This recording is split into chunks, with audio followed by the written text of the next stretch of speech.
Matias? Yun po yung narinig kong kausap niya, sir. Magkikita daw po sila bukas ng hapon. Alam ko may plano siyang magsumbong kay Lilet. Sigurado marami nang alam yun. Tama si Vivian, boss. Dapat, unahan mo na yung babaeng yun. Sasakyan! Mababangga siya! Porket lumpo ako, masyado nilang minamalit ang mga kaya kong gawin. Kaya malas na lang talaga ang taong kakalaban sa akin.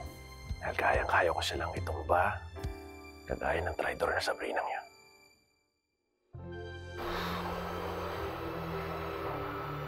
Kamusta kaya si Sabrina? Sana may ligtas siya ng mga doktor.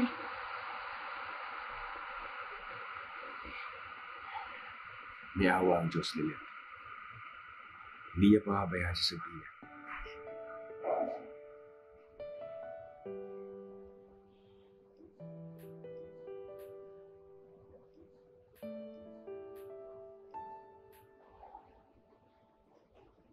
Sana talaga ma-identify na ng pulis kung sino yung siraulong driver na bumangga kay Sabrina. Dapat panagutan niya yung aksidente. Sa tingin mo, aksidente talaga yung nangyari?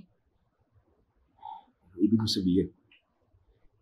Kasi parang masyado namang convenient na walang plate number yung kotseng nakasagasa sa kanya.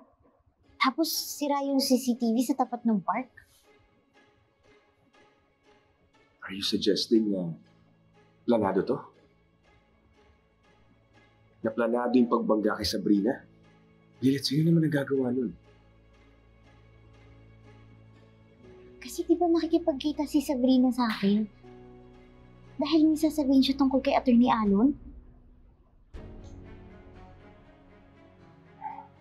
Are you suggesting na what if somehow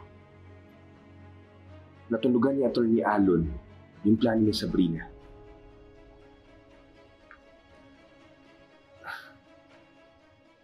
Magagawa niya ba yun?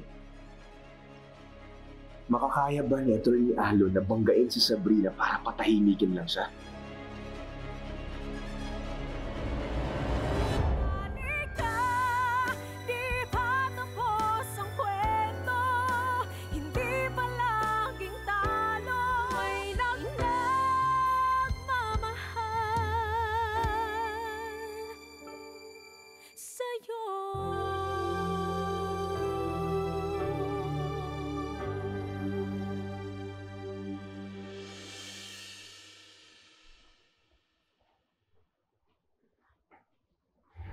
Sa tingin mo ba,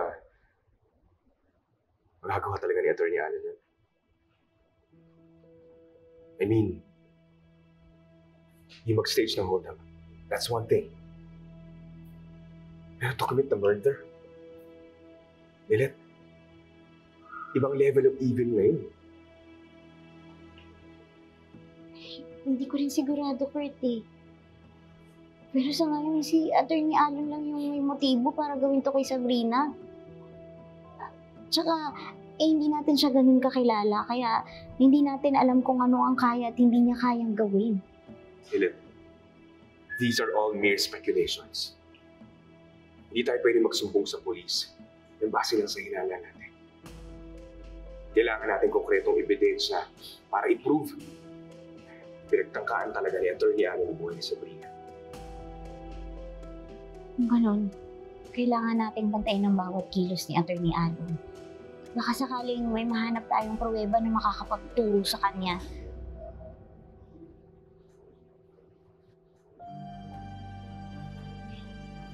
Sige. Ako bahala. Mag-iingat na ako sa susunod para hindi na ako mahuli. Gaya nung nakaraan. Salamat, Kurt.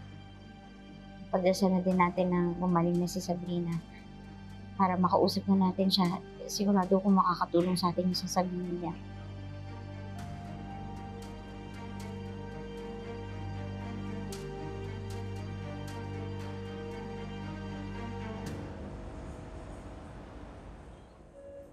Dok, kamusta po yung operasyon ni Sabrina? Ligtas na po ba siya sa panganib? The surgery went well, stable ang pasyente. Although I will be very direct with you, nag-suffer siya ng significant head trauma, so she hasn't regained consciousness. So kailangan mamonitor namin siya para hindi mag-bleed o mamaga ang utak. Dok, gaano po ka-critical ilagay niya? At this point, actually, hindi pa namin ma-determine yung extent ng damage. Although the next 24 hours will be very critical. Kapag nagkaroon ng complications or hindi nag-improve ang condition niya, it could lead to coma or even death. Ako, wag naman sana.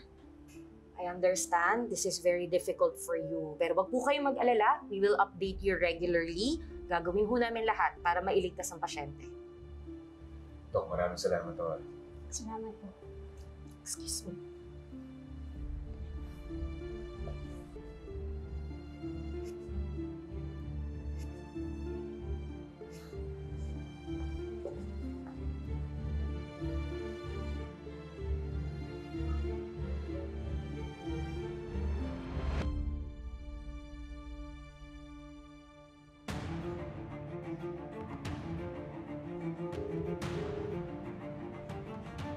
Boss, may masamang balita ako sa inyo.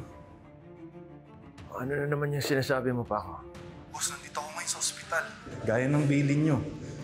Para kumpirmahin kung natuluyan yung ex nyo. Kaso lang nadinig ko sila Atty. Lilet, kausap yung doktor. Boss, lumalaban pa rin yung dati yung shota eh. May pag-asa pa raw mabuhay. Paano nangyari yun?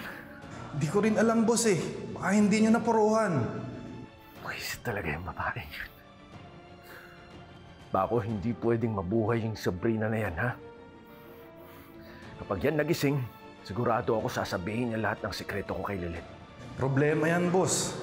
Lalo na gigil si Atty. Lilet na makahanap ng ikakasira nyo. Hindi ko hayaang may mahanap siya. Pipigilan ko yung Sabrina na yan na ikalat lahat ng nalalaman niya tungkol sa akin. Kailangan tapusin niya yung babaeng yan. Once and for all.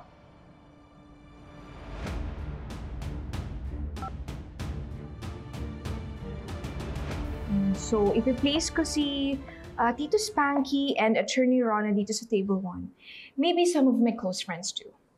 What do you think, babe? Babe! Ano ba? Kanina pa ako nasa-stress dito sa pag-aayos ng seatbelt sa wedding reception natin. And you don't seem to be paying attention at all. Puyat lang ako kasi wala. I've been reading up on all of these case strategies eh. All night, kaya wala pa akong tulong. Anyway, when it comes to the wedding reception, I trust your judgment. Mas kabisado mo naman yan kaysa sa akin eh. I'll leave it up to you.